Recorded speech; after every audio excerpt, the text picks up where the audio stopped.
साथियों,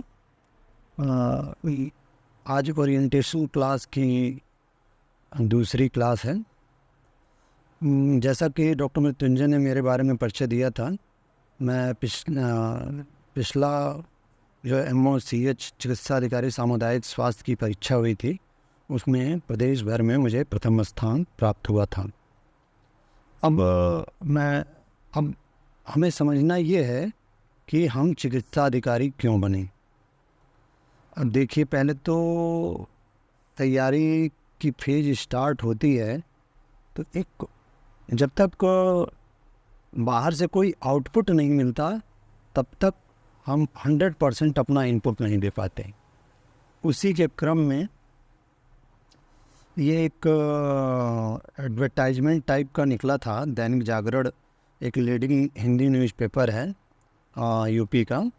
उसमें ये निकला था कि 418 आयुष डॉक्टर की जल्द होगी भर्ती। अब उसमें हमसे रिलेटेड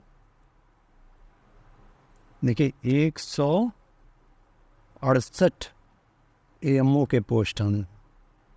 ठीक है, ये हमारे DG आयुष मानवेंद्र सिंह ने ये बातें बताई थी। ये IS लेवल के व्यक्ति होते हैं, तो समझ लीजिए इनका इम्पोर्टेंस कितना है। फिर देखिए 16 अगस्त 2024 का इन्होंने एक ऑफिशियल लेटर लिखा।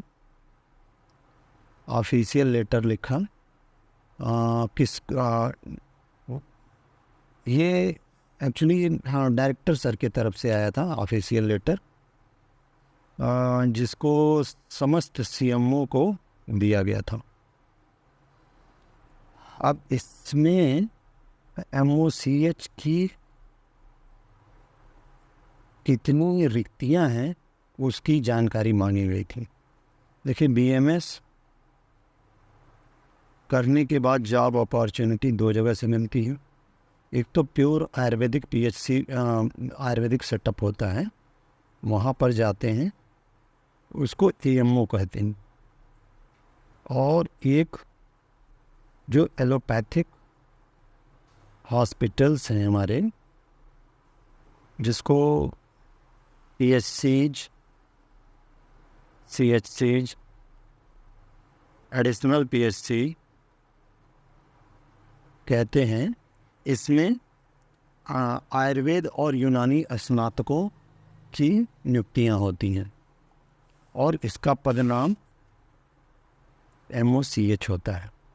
तो इसी क्रम में 16 अगस्त को डायरेक्टर सर ने एक ऑफिशियल लेटर जारी किया और उन्होंने जितनी रिक्तियां हैं उसकी मांग की।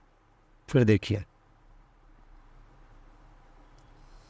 16 अक्टूबर, बिल्कुल लेटेस्ट है ये। इसमें DG सर के द्वारा, DG आयुष जो कि एक IAS अधिकारी होता है, उसके द्वारा समस्त CMO को एक रिमाइंडर लिखा गया कि आप 16 और 3 19 अक्टूबर तक, यदि उसमें कोई छुट्टी है तो एक दिन आगे बढ़ जाएगा, मतलब वर्किंग डे में 19 अक्टूबर तक आप कितनी वैकेंसीज हैं आप हमें प्रेषित कर दें, ताकि हम उन वैकेंसी को लोक सेवा आयोग उत्तर प्रदेश के पास भेज सकें, ताकि अधियाचन सुनिश्चित हो सके। ठीक, अब कुल मिलाकर के आपको यहाँ पर 700 से 750 वैकेंसीज MOCH की मिलने वाली है। मतलब एक BMS स्नातक इस 750 और ऊपर ऑलमोस्ट 180, 200, 168 है।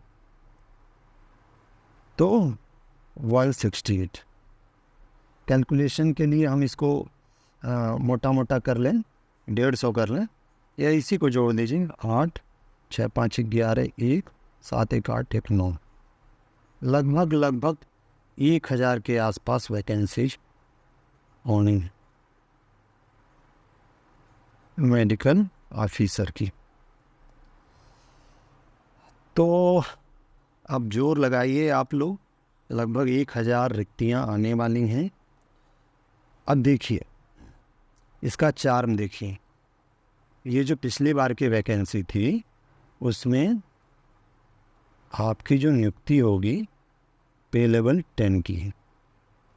देखिए 962 में भी वही सेम चीज़ है, पे मैट्रिक्स 10।